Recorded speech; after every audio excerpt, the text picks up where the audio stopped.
What happens when survival belongs to the creature everybody overlooks?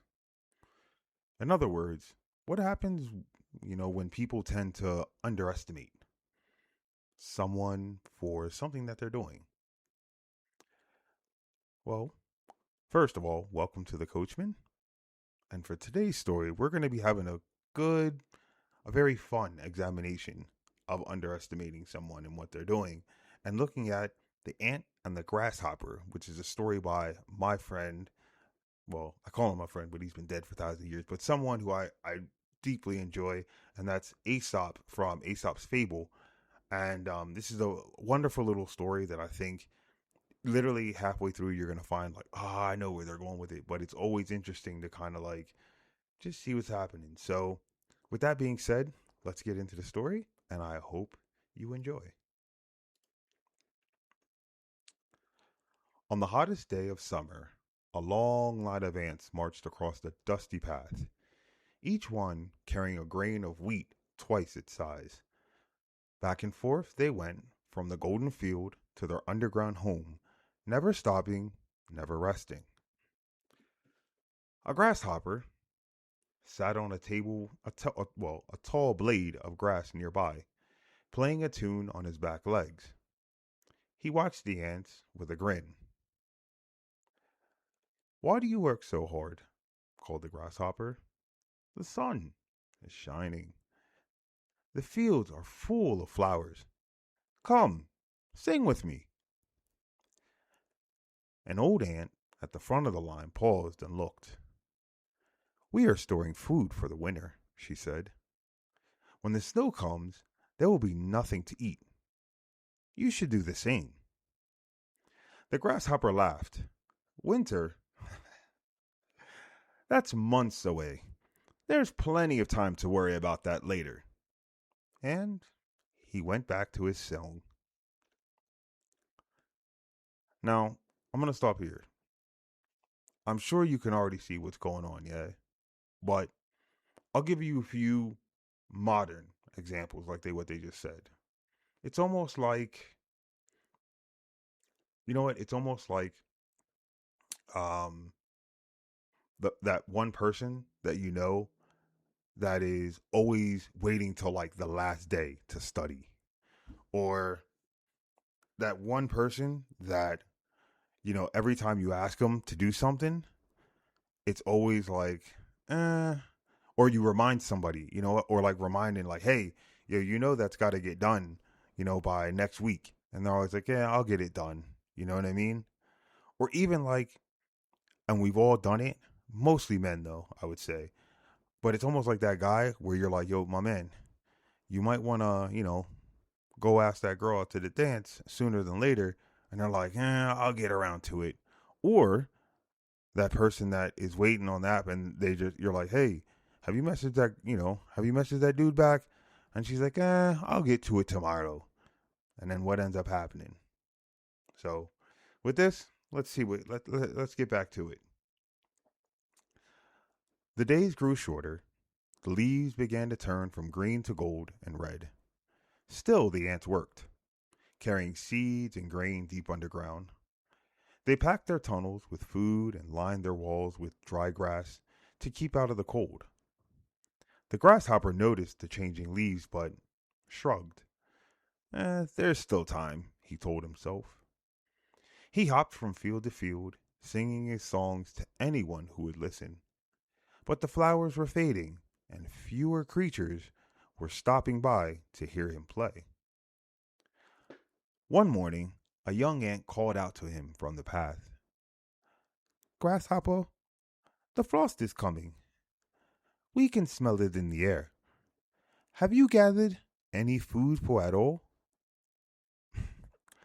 "Not yet," said the grasshopper, "but I will soon." The young ant shook her head and hurried on. Then winter came. It came all at once, the way winter normally does. The fields turned white, the streams froze solid, the flowers were gone, and the grass where the grasshopper had played was buried under snow. The grasshopper wandered through the bitter cold, his legs stiff, his stomach empty. He searched under rocks and beneath frozen leaves, but there was nothing to eat. The wind cut through him, and he had no shelter from it. At last, shivering and desperate, he came to the entrance of the ant's home. He knocked weakly on the door. "Please," he said, "I have no food and nowhere to go. Could you spare even a small crumb?"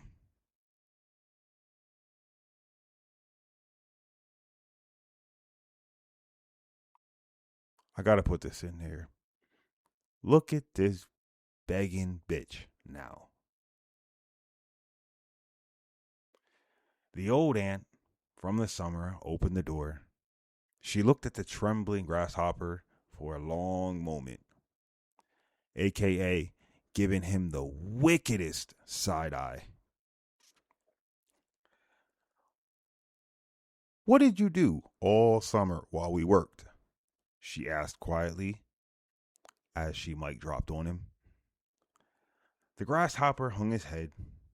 "I sang and played," he whispered. "I thought there would be time." The old ant nodded slowly. Then she stepped aside and let him in, like most good aunties do. Inside, the grasshopper could hardly believe his eyes. The tunnels were warm and bright. A small fire glowed in the center of the main chamber, and all around it, the ants were laughing, dancing, telling stories. Young ants chased each other through the corridors while the older ones shared food and song.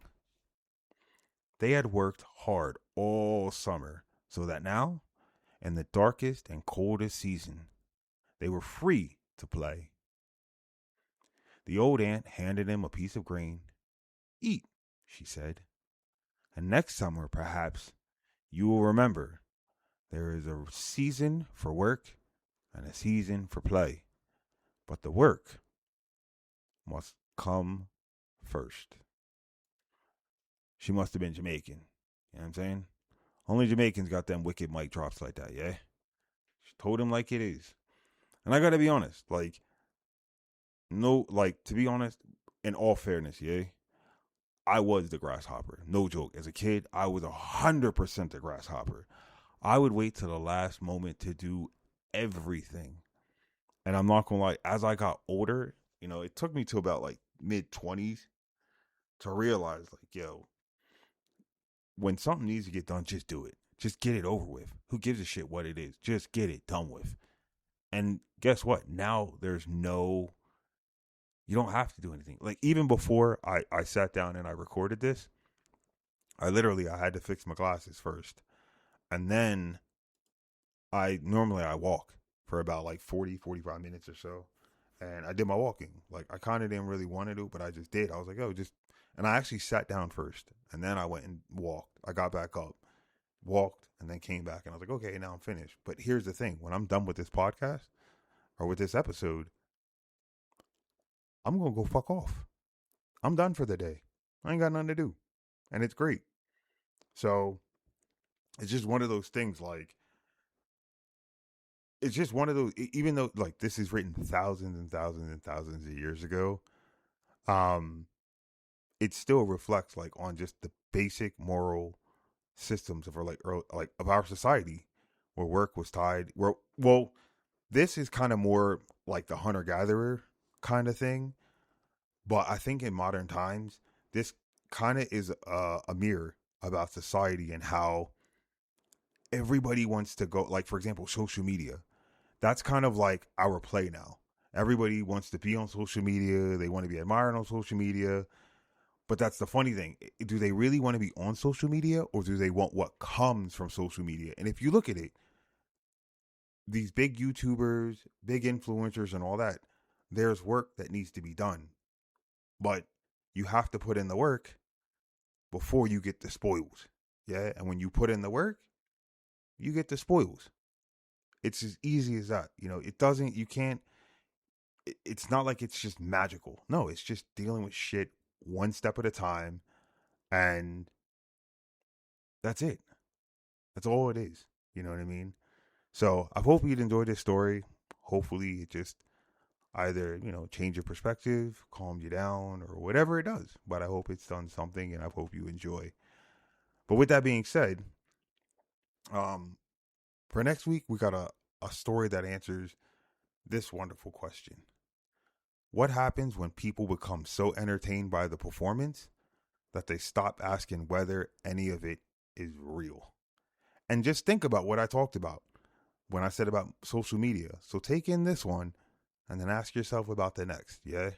And just think about that question.